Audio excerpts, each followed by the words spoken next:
It is high time every single one of us wake up. As long as you're an indigenous person in the contraption called Nigeria, it's not for you. The contraption called Nigeria is not for you. It's not for you. It's not for you. The Fulanization agenda and the Islamization agenda is on the high speed. Is on high speed, and you can see it play out every day. You can see it. There is never a way you can change the hatred. You cannot change the hatred they have over the Igbo Biafrans.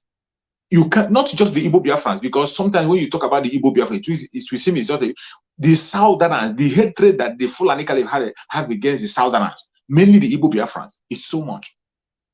It is so much. That very hatred that have been planning from onset, right from the time the first terrorists that entered into Nigeria, Ottoman Dafodio, right from the very first time that terrorist stepped into Nigeria, he created that very vacuum. Up to today, that hatred is still in their heart. And what did we do? The Igbo Biafrans has not committed any crime against anybody. They didn't commit any crime. The only crime they committed is that they are hardworking.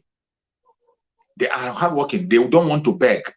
When you want to press them and keep them down, they don't want to be down. They want to struggle. They want to struggle. They don't want to stay down. That is the only crime they have committed. That is why they want to destroy them by all means possible. Continue to push lie. They will never give a chance. They will never give a chance, no matter what. They will never give a chance to anybody as a Biafran to come close to anything that's called leadership. When we say it, these people think they can perform magic.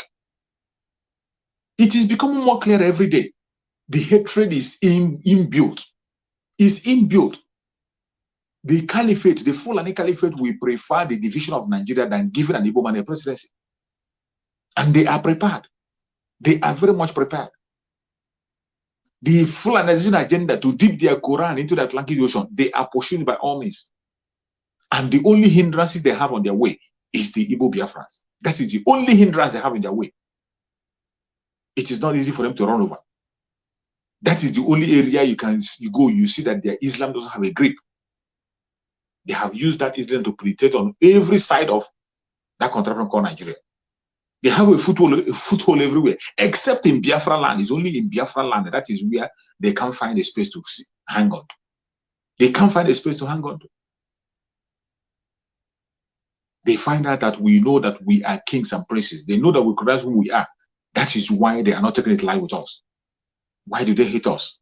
What crime have we committed?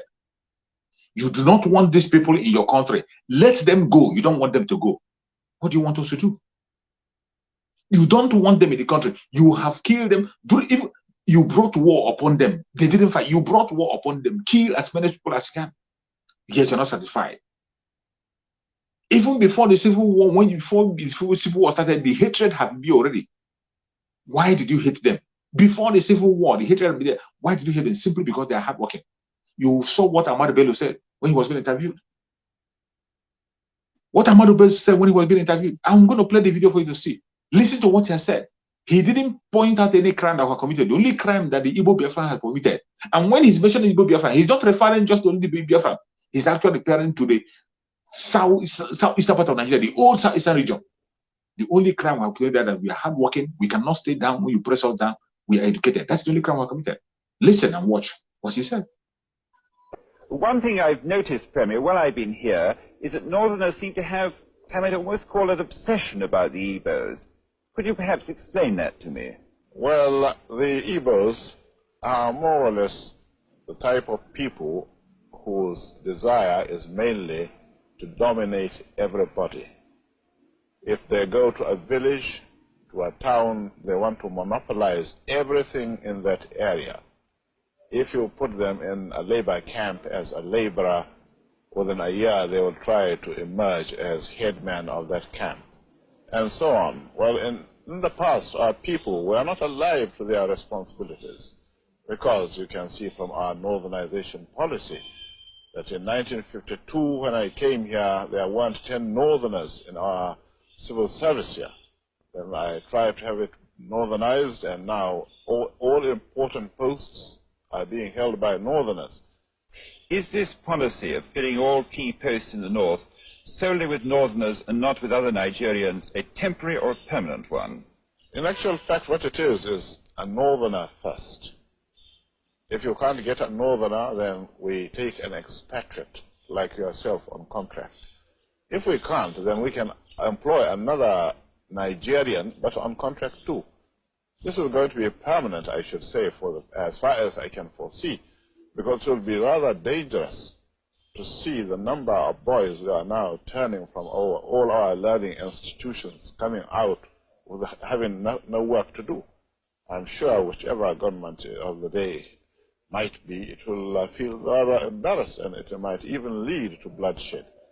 Doesn't this damage the idea, sir, of all people in all regions in Nigeria being fellow citizens of one country? Well, it might, but you are, I mean, new to our region, but how many northerners are employed in the east or in the west? The answer is no. And if there are, there may be 10 laborers employed only in the two regions. What Bello said was mostly true. The eastern... You heard him. You heard him clearly. Did you hear him? Every single thing you see happening today didn't start. This statement was made even before the Civil War. The agenda of Northernization, a northerner first. He even placed a foreigner, he even placed white men, Europeans, he placed them first before Nigerians, the indigenous Nigerians. And when he's talking about a northerner first, he's not talking about every other northerner, he's talking about the Fulanis first. Using that language, northerner, you think he's talking about the Hausas, you think he's talking about the Kanuri people. He is talking about the Fulani. The Northernization agenda they had from onset is for Fulanization. You heard him very clear that a northerner first, that if they cannot get a northerner, they will get an expatriate, a white man. If they cannot get a white man, before they will now begin to think of taking another Nigerian on contract in your own country. Today, that is what is playing out. This is exactly what you are seeing happening in their politics today. This is exactly what they have actually finalized, the Fulanization and Islamization of Nigeria. This thing that this man have said, even before the Civil War. This was one of the idiots that they are saying that he was killed. Look at how he planted the hatred. The hatred is not something that started yesterday.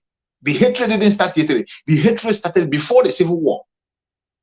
Simply because the Biafran people were industrious. The Igbo Biafrans were progressive. They were intelligent. They became scared. They are so scared. They are so scared. Instead of them to have a healthy competition and grow themselves, they were so scared. They begin to demonize them. They begin to demonize them. This is the origin of the problem you are seeing today. When you see them trying to put Northern in every post, in every position, you think it's something that started. It's something, an agenda they have been coming even before the Civil War. Agenda that have been coming for a very long time. The agenda they have for a very long time. That is one thing with the Fulanis. They can be patient and pursue things for years, for decades. They are still pursuing that very mission that Ottoman Food give them to dip their Quran into the Atlantic Ocean. That is still what they are pushing to today. This was our people in the past. Ojukwu saw this. He saw this coming. He saw this coming. That was why he stood his ground and wanted to liberate his people. He wanted to liberate the southeastern part of Nigeria, the old southeastern region, the Biafran people. And when liberating Biafran people, he didn't just wake up and go to war. They brought war to him. He tried as much as possible to make peace. He tried as much as possible to make everybody okay. He tried as much as possible to negotiate. He tried political solution. Political solution was tried by Dim or the Ojukwu. But these people, because of this, their evil agenda, they never agreed to that political solution. He talked about political solution. He discussed them everything up to going to Aburi to discuss. They refused. And I want you to hear our eternal leader, what he had to say. Because I have to be playing some of this video for you to know that what we are saying is not just a blackmail. It's reality. What really transport. The leader of the Biafran people is His Excellency Lieutenant Colonel Ojukwu. Those hot days, the Quakers, and the only thing we could do was to found a place where our fleeing compatriots could at least find an end to their flight. This is what Biafra is, the end of the journey for a persecuted, massacred, pursued people. We have made all attempts at a democratic resolution of this crisis. I have offered open elections, plebiscite. I have offered just an open carte blanche suggestion, anybody who can find a democratic way of finding out the wishes of the people, let him suggest it and we will go for it. My name is... I hope you heard him. You heard him well. He offered them everything. Anybody that have any political solution to solve this problem, come out and let's solve it. Any democratic means to solve the problem, or they refuse. Instead, they choose war. And they kill millions of Biafrans. And today, they are still killing Biafrans. Up to today, as you're watching the video, Biafrans are still losing their life in the hand of these monsters. You see what they're doing in Biafra land today? Taking the life of people. Now they have now derived another means of demonizing Biafran people. Using their governors they planted in our land. Using their politicians. They are demonizing Biafrans, calling Biafrans names. Painting us evil. Sending their unknown government after Biafran people. And you think it is well with them? It's not going to be well with them. No matter how they try, they can never succeed. They can never succeed. The marriage of the horse and the rider has ended. We are preparing for referendum, not election. Biafran people are not interested in election. What we want is referendum. And that is what we are waiting for. That is what we are preparing for. That is what we are preparing for. Anybody who is masquerading him or herself as going to contest election or going to do that, you're wasting your time. You're wasting your time. You're on your own. On your own. Mazen Nande kind of said it and made it clear that the caliphate, that Nigeria is a zoo. Nigeria is a zoo, a place where where people do not reason. Where people don't reason. When you look at things that are happening in Nigeria, tell me, what is your hope? What is your hope? What is your hope to show you? What is that thing that we're going to show you that maybe Nigeria is going to be better tomorrow? At least if you want to have hope on something, if you want to say that this thing is going to be, there will be a pointer. There will be a pointer. Something you'll be looking at, you say, okay, maybe because of this, that the country is going to be better. Maybe because of this, the country is going to be better. But do you see anything of such? There is no pointer in Nigeria to show you that Nigeria is going to be better any day. Instead, it's going to get worse. Instead, it will continue to get worse by day. It will go to their media, go to their conventional media, go to any place you go to social media. Every day you wake up, you go and watch. You will see reason why you must ask for a breakup. You see reason why you must have to heighten your voice and continue to ask for referendum. You will see reason why you must continue to ask for separation from that very contraption. You will see reason why you must continue to ask for self-determination. They don't mean well for us. None of them. And the politicians are pretending. Even when they know, the politicians know better than us that Nigeria will never work. One of the people, presidential aspirant that is today gallivanting and asking for being a president, have come and said that Nigeria will never work. Rotimi Amaechi was caught on video where he was saying that Nigeria can never ever work. Nigeria will never work. But today he's contesting for presidency. Even when he knows that Nigeria will work, Rotimi Amaechi was caught. Tomorrow I will get the video and play it. Rotimi Amaechi was caught on video. He was caught where he was saying that Nigeria can never ever work. That people are wasting their time. No matter what, that people are wasting their time. Nigeria can never work. But today he's coming out to claim to be a president. This is how evil all these politicians are. They know the truth and will never stand by it. When Mazen Nande speak the truth and stand by it, they want to kill him because of their selfish interest. And I want to play on that video for you to listen and see the fate of Nigeria and what you're saying about the because there is no issue of jumping bail. Right in my hand here, this is a court order. The High Court from Port Harcourt, stopping the EFCC from harassing Rocha Sokorocha or even invading his house. This same EFCC you are talking about refuses to obey this order.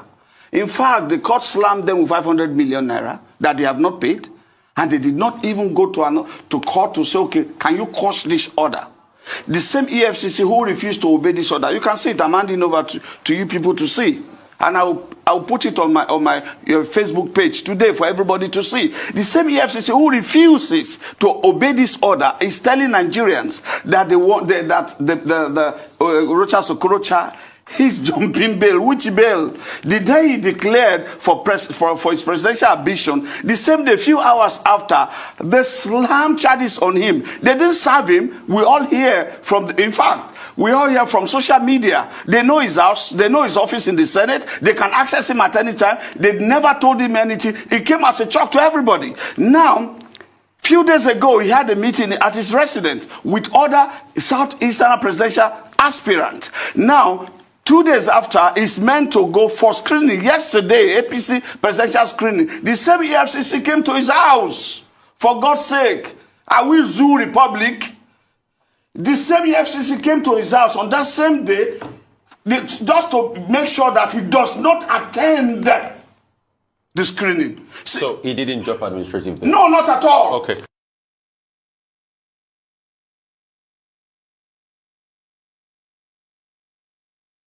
Did you hear him? Did you hear him asking, are we Zoo Republic? You are Zoo Republic. So you don't know. That is how they are pretending. So you don't know that you are in a Zoo Republic. Look at him asking, are we in Zoo Republic? A lawless country, a country where the law doesn't take effect. They don't care. A lawless country. You have heard him. Even though the Rocha Sokorocha is part of them. I'm not playing the video to show you how innocent Rocha Sokorocha is, because Rocha Sokorocha is a criminal. I'm not playing the video to show you how innocent he is. Only trying to show you the criminality in Nigeria that is institutional. The criminality and failure of Nigeria have been cemented. The failure of Nigeria is cemented. There is no way you can escape it. A lawless country. A lawless country. You were there when they removed your CGN on Noye. Broad daylight, they removed him and put a Sharia judge, a Sharia lawyer. They put him as your CGN. And how do you expect anybody to obey any law? How do you expect them to obey any law? Go and take this EFCC to court and see what is going to happen. Go and take. They are using their court now against the Southerners only. Against the Southerners. If anybody in the South committed any crime before, you know, they bundle him. They use EFCC. They are in charge of EFCC. They are in charge in the court. They have the AGF. They have the CGN. All this from their hand. They have the presidency. Or in the military is in their hand. Air Force is in their hand. What do you have? What role do you have to play? You that call yourself a one Nigerianist, what do you have? Who knows you? What is your own part? And yet, when we say we want out, they say we cannot go. You do not want us in your contraption called Nigeria, and you don't want us to go. What do you want from us? What do you want? What do you want? During the Civil War, it was you that brought war upon Biafran people. We didn't call for war. You brought the war upon Biafran people. And at the end of the day, you say, no victor, no vanquish. You made some huge promises and whatever. And none of those promises were fulfilled today. None of the promises were fulfilled. Reconstruction, rehabilitation, and reintegration. None of them was fulfilled. The Biafran people reconstructed themselves, they reintegrated themselves, they rehabilitated themselves. And yet, you will not let them be. And they say they want to leave the country. You don't want them to leave the country. What do you want? It is no longer in your hand. I thank Ojukwu who gave us Mazen Nandikano. It is no longer in the hand of the caliphates. We must take our freedom by force, whether they like it or not. And the time is drawing near. Biafrans will not participate in any election anymore. Biafrans will no longer be part of any election. We have given them enough. We are going home. The only vote that will be cast in Biafra land is the vote of referendum, and we are prepared for referendum. If after referendum, Biafran people decide that we want to remain in the caliphate, we want to remain in that contraption called Nigeria, no problem, we remain in that contraption. But when we choose out, we walk away. Referendum is the most peaceful way to settle issues. Calling for a referendum is not a call for war. Self-determination is not an asking for war. It's a legitimate right of the people. And that's what we're asking for.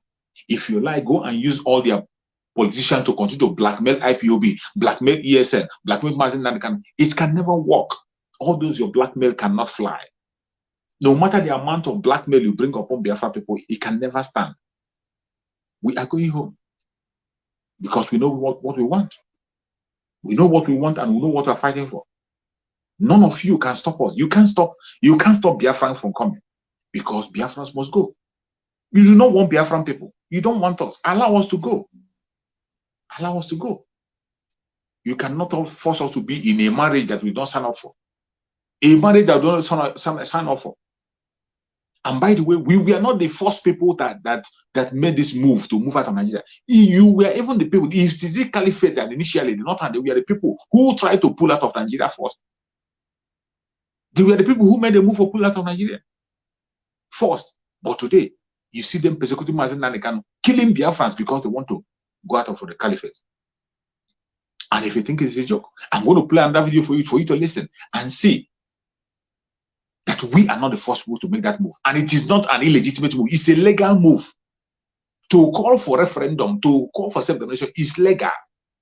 It's legal. It is not illegal. But because it is the Biafrans that are asking for that, it has become an illegal move. Because it is Biafrans. Because it is their third-class citizen. And you want us to remain in a country where we are being regarded as third-class citizens. We cannot be part of it. Enough is enough. Watch the video. I hear that. We will not agree. The North has asked to secede. Okpara called for secession. Several other groups have asked for secession. Azik Adakaburu started his own secession. At all times, the solution to secession is not to become bullish.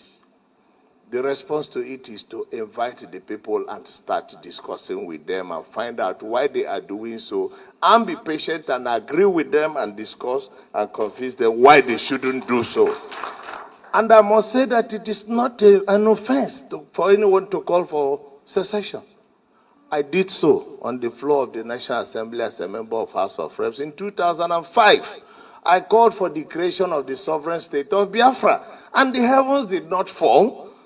The DGSSS at that time sent a letter because Obasanjo wrote a memo about me and asked him to invite me. But I said I will not come. It is within my right as a legislator to do that on the floor of the House of Representatives. If I don't do it there, where else do you want me to do? Do you want me to carry arms? So all of you must get used to having people say that they are so sick and tired and they want to leave. It's not a big deal. And let us even follow it. The truth remains, like our elder statesman, Dr. Hakim Baba Ahmed has said, that we are moving close towards Somalia and Afghanistan. I agree.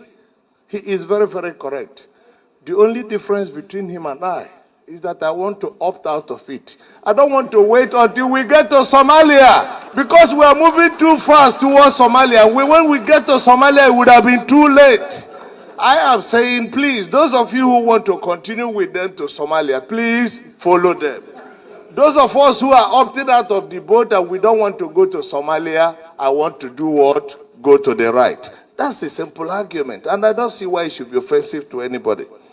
Because the combined effect of the provisions of the United Nations Declaration of Human Rights and the African Charter and our Constitution definitely makes it clear that anybody can make an agitation for self-determination, and that there is this blackmail by...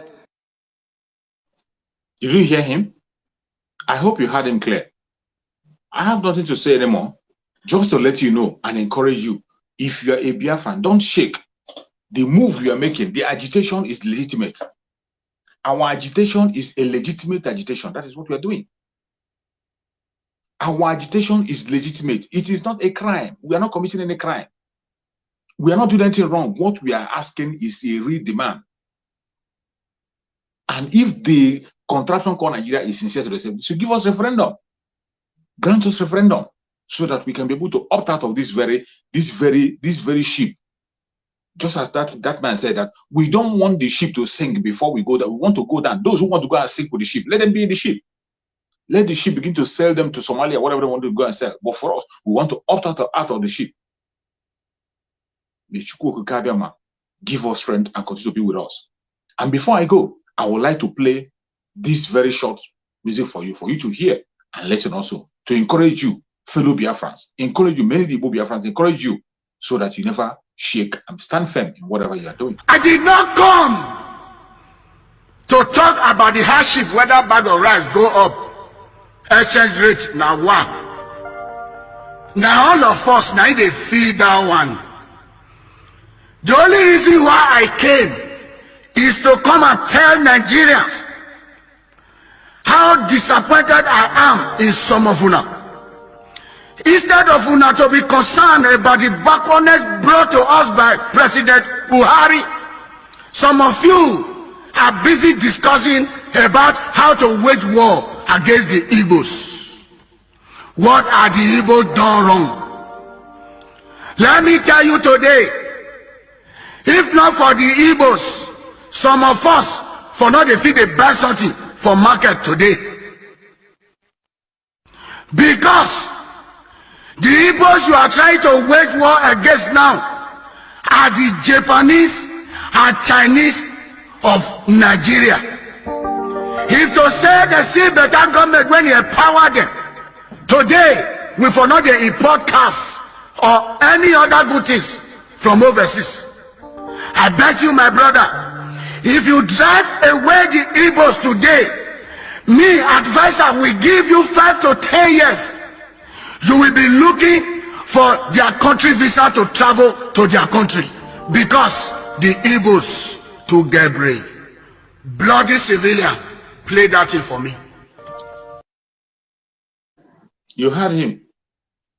That man that is speaking is from Edo State. You heard him well. And that is the way it is. You do not want the Biafrans in Biafra land. Why don't you allow them to go? Let them go and find their fate somewhere else. The time is now. The time for the horse and the rider marriage has ended. We are waiting for the referendum, not election. And the referendum must come. Thank you so much for watching wherever you're watching from. If you're watching from Biafra land, if you're watching from Asia, from Europe, from America, from Australia, whichever part you're watching from, I say, may Ojukwu guide and protect you. As many as I have shared this video, may Ojukwu guide and protect you and secure you. May Ojukwu guide and protect us, secure him, protect him, and give him more strength to continue to stand until the last minute. Biafra is drawing closer. They will kill us. We will kill them. At the end of the day, Biafra is here. Thank you for watching, and remember this.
Are yet to wake up from your slumber or your sleep and get the point that we are exiting Nigeria.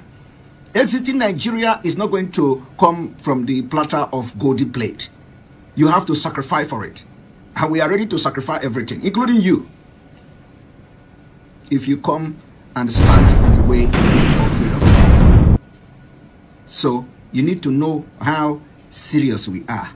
We are damn serious. Some of you are not getting it. You think we are here to build political movement? We are here for freedom. Freedom comes with price. Okay?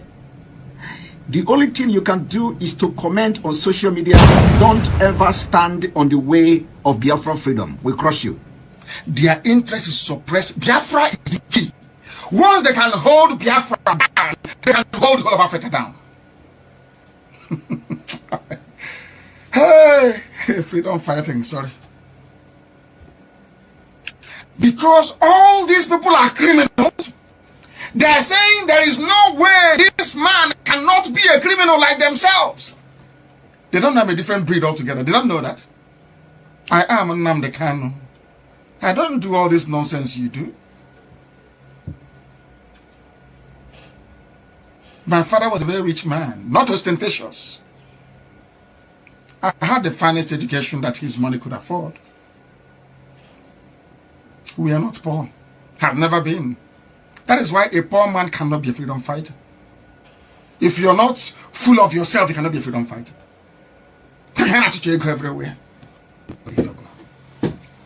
We must continue.